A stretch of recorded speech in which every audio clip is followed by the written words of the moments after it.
கோபியிலிருந்து ஈரோடு வழியாக சென்னைக்கு புறப்பட்டு சென்றார் செங்கோட்டையன். அதிமுக பொதுச் செயலாளர் எடப்பாடி பழனிசாமி மூத்த நிர்வாகிகளுடன் டெல்லிக்கு சென்று அமித்ஷாவை சந்தித்துவிட்டு திரும்பினார். இதனைத் தொடர்ந்து பாஜக மாநில தலைவர் அண்ணாமலையும் டெல்லி சென்று உள்துறை அமைச்சர் அமித்ஷா, பாஜக தேசிய தலைவர் JP நட்டா உள்ளிட்டோரை சந்தித்தார். அவருடன் பாஜக MLA நயினார் நாகேந்திரனும் உடன் சென்றார். தமிழக அரசியல் களம் பற்றி அண்ணாமலை பாஜக தலைமையிடம் கூறியதாக தெரிகிறது. இதனைத் தொடர்ந்து அதிமுக முன்னாள் அமைச்சர் செங்கோட்டையன் தனியாக டெல்லிக்கு சென்று மத்திய நிதியமைச்சர் நிர்மலா சீதாராமன் மற்றும் உள்துறை அமைச்சர் அமித்ஷாவை சந்தித்துவிட்டு வந்தார். இந்த நிலையில் முன்னாள் அமைச்சர் செங்கோட்டையன் நாளை மீண்டும் அமித்ஷாவை சந்திக்க உள்ளதாக தகவல் பரவியது.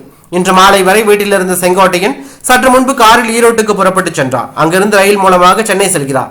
சென்னையிலிருந்து டெல்லி செல்ல உள்ளதாக தகவல் வெளியாகி உள்ளன. அதிமுகவை ஒருங்கிணைக்க எடப்பாடி பழனிசாமி மறுக்கும் நிலையில் செங்கோட்டையனை முன்னிறுத்தி பாஜக காய் நகர்த்தி வருவதாக தகவல் வெளியாகி பரபரப்பையும் அதிர்ச்சியும் ஏற்படுத்தி உள்ளது.